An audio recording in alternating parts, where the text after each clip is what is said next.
Traffic gridlock in Apapa Port City has become like a natural feature. At various times through the years, trucks carrying containers spend days, sometimes weeks on the queue just to get into the Lagos ports. The situation actually got remarkably worse in 2018 when truck drivers practically lived inside their trucks for long weeks, running into months. While many factors were blamed for the development, including deplorable portions of the roads, the Federal Ministry of Works, in collaboration with the Nigerian Ports Authority, Dangote, and Flour Mills Nigeria Limited, rebuilt failed portions of the road descending into Apapa from Ijora. That project cost an estimated 4.34 billion naira. Sadly, that did not fix the problem. So businesses continue to suffer losses as trucks still spend days and sometimes weeks on the queue just to get into the ports. While a 2020 data available from the Nigerian Ports Authority showed that Apapa Port alone received 632,148 TEUs of container traffic, it gives an insight into the number of trucks that have to make their way into and out of the ports. In all of these, Chairman Genesis Worldwide Shipping Company Limited, Captain Emmanuel Iheanacho, believes that there had been a gap in infrastructural development to handle container volumes, in addition to workable modalities that could help ease the problem. Therefore, his company has made a business decision to diversify into building a container terminal and an off-dock facility in a strategic location to help shippers move their container cargoes with ease and away from the persistent Apapa gridlock.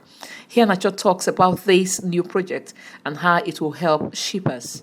There's a problem and the solution. You have a long-run solution and you have a short-run solution. The problem lies in the fact that infrastructure, the development of infrastructure has lagged the growth in trade. Basically, what we're talking about is to have an efficient system where ships bring their goods into the Nigerian ports. Those goods are seamlessly discharged and taken by road transport, either rail or road transport inland to people who consume those goods. So if there is a disconnect between the estimation of the volumes that are coming in and the volumes that are going out, then you start having the sort of problems that we have endured. Problems in terms of congestion, problems in terms of the inconvenience that costs, problems in terms of the extra costs of doing business, problems in terms of your money is not really going far because your money is paying for those inefficiencies that have become apparent. So what we have done, or what we are doing currently to try and contribute to our own quota to finding a resolution to the longer term problem of congestion in our Apapa ports, is that we are trying to build logistic infrastructure that avoids entry into Apapa ports. So basically, we own a property in Lagos here, and we are going to develop a container terminal there. And the idea really is to create a facility that ships can bring containers from foreign and land them in that island, and we can then transship those cargoes using barges to a place such as Ikorodu or Itoike, and we have to have customs permission and authorization to move those cargoes from the point of first discharge onto the off-dock location. And so this is what we're doing. We have started a construction, building the off-dock, and when the off-dock is ready, we will now come back to the main dock itself, because that's a major investment commitment, because it requires us to build docking facilities to hold or to receive Panamax size vessels, that is to say vessels that are about 265 meters long, vessels that draw a draft of up to about 13-14 meters. So We would have to build a dock that would be big enough, sufficiently well-founded to host these vessels. We would have to equip the adjacent cargo storage areas with adequate cargo handling equipment, cargo handling gantries to remove cargoes from the ship, trucks to carry landed containers and then to put them in storage. We would have to designate and segregate the cargoes that were coming in terms of laden cargoes, empty cargoes, agricultural products are going out, containers are requiring refrigeration, and all of those things. So it is indeed a major investment and commitment.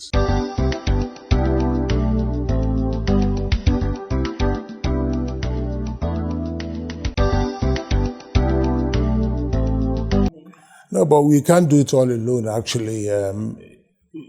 We just wouldn't try to do that. It would be sufficient for us to manage the container throughput through the terminal.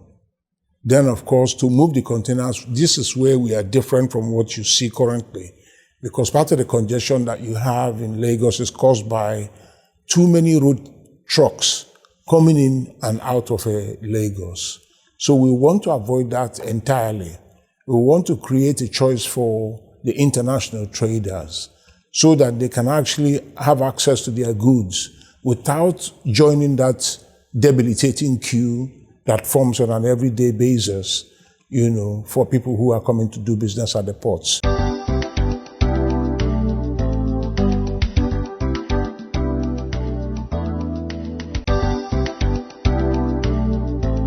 Yes, of course, the rail line will be there. They are quite expensive. We are not going to invest in building rail facilities going out of the ports. That is a major investment that is better handled, I think, by government.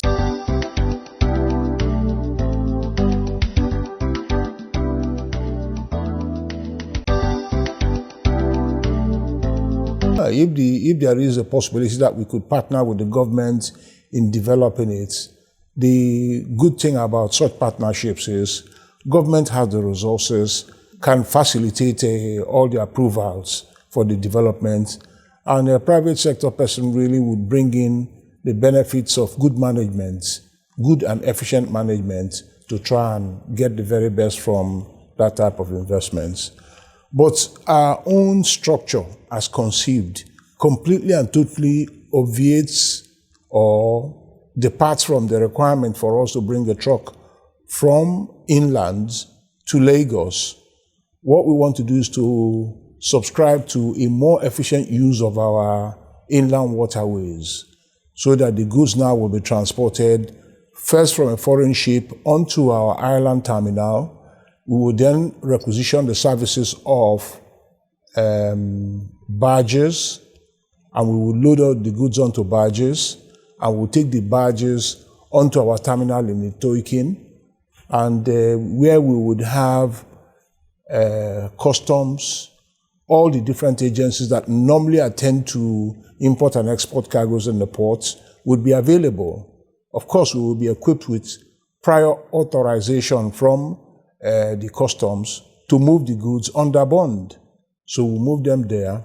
And so instead of coming all the way to add to the congestion in Lagos, you go to Ikorodu and you clear the goods and off you go. You're on the expressway, you're in Ijebu-Ode, and you are going to the east or wherever it is you want to go to.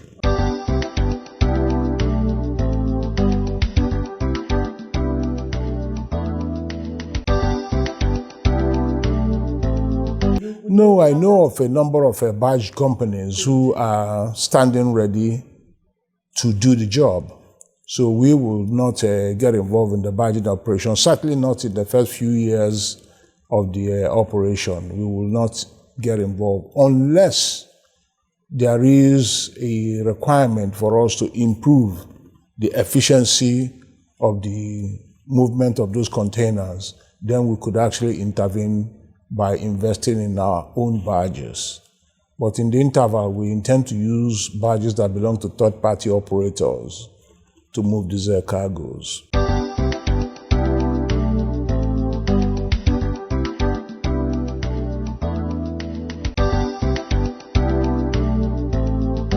It's absolutely huge, to be honest. That has been the major drawback that we have had. If you are conceiving of a project that will set you back about 10 billion, 12 billion naira, then for you to borrow it at the rate of 20%, 21, 22% interest rates, it is really a very risky undertaking.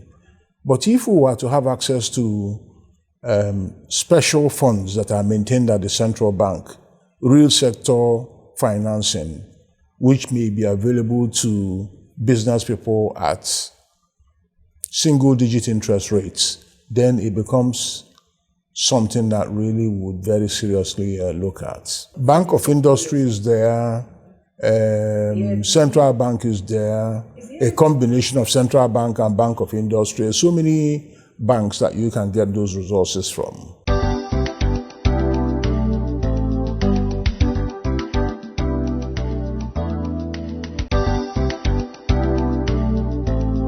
They do.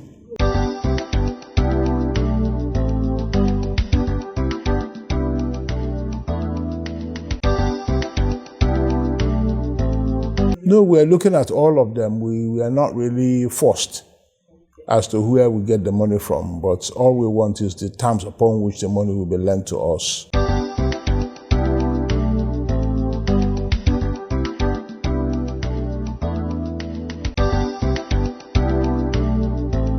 There are quite a few of them. Afro-Exim is there. You've talked about the African Development Bank. Nexim is there. Boy is there. So there are quite a lot of them. So what we would do when we get to the point of looking for additional finance for our business, we would have to requisition the services of people who are experts in this business. They know all the possible banks. They know what those people require. So they really cut the search short by their pre-knowledge of the requirements, which they get ready, and then you add on your own specific information, and then they can lodge the application on your behalf. So this is what is going to happen when we get to that point.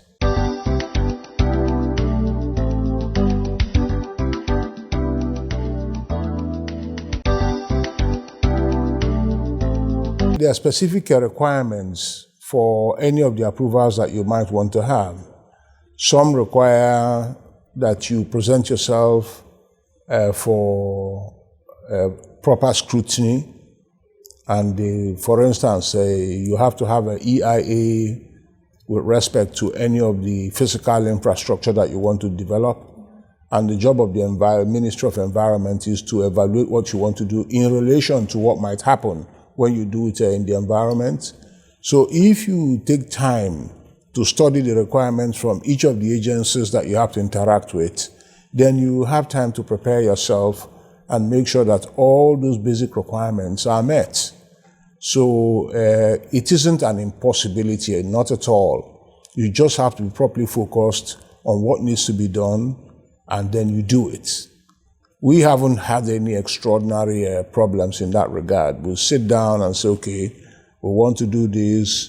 We have to get authorizations from this agency. They require such and such documentation. We get those documentation together. We check and cross-check that they are there, and we send it forward. And frequently, after they've read it on the first occasion, the first go, they will invite you, and then you have further discussions with them. If there are any modifications they would want you to make to any of your proposals, they will indicate, and you would then go forward and make those modifications, and eventually they would give you the authorization that you require to proceed.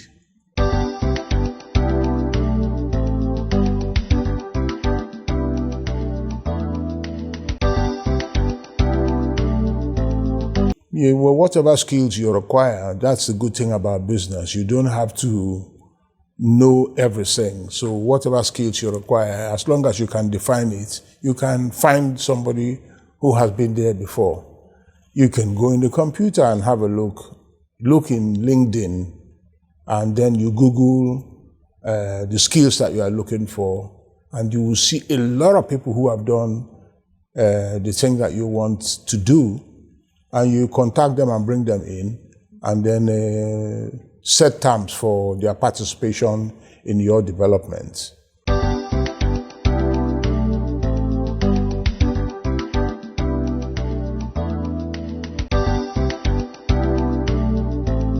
These things that we keep on getting involved in are long-lived investments, So, for instance, to build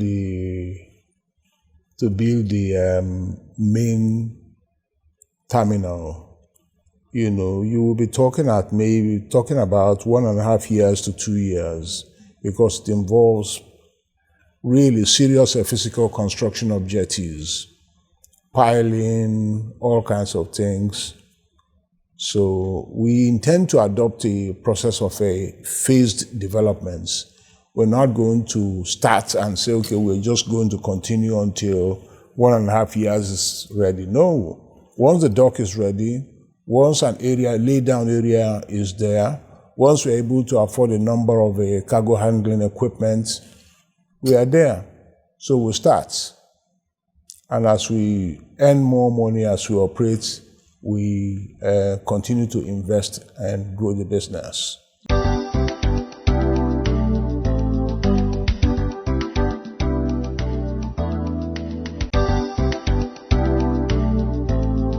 The development for containers is actually conceived on a 20-hectare area. It is a huge area.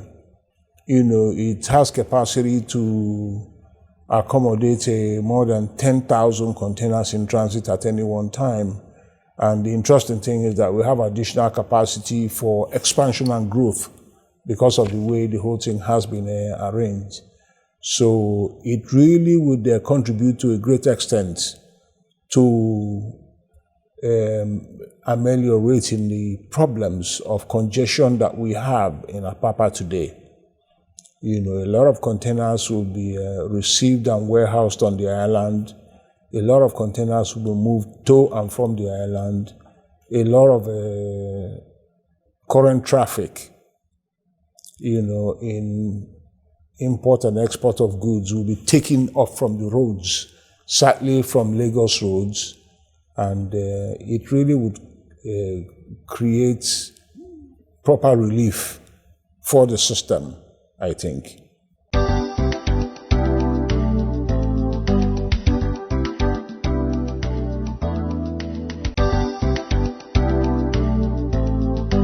You see, way back in 2015, that's quite a few years now, it's about 7 years, we came to the realization that we were paying too much for the petroleum products that we were consuming. And we also found out that one of the reasons why we were paying too much, spending so much on petroleum products, was that we were paying for transportation costs involved in the transportation of crude that is produced locally in Nigeria, and we would now pay transportation costs to transport it to refineries in Europe. And we would then refine the products into products that we could then use directly in our generators, powering our vehicles. We would now pay transportation costs to bring it back again.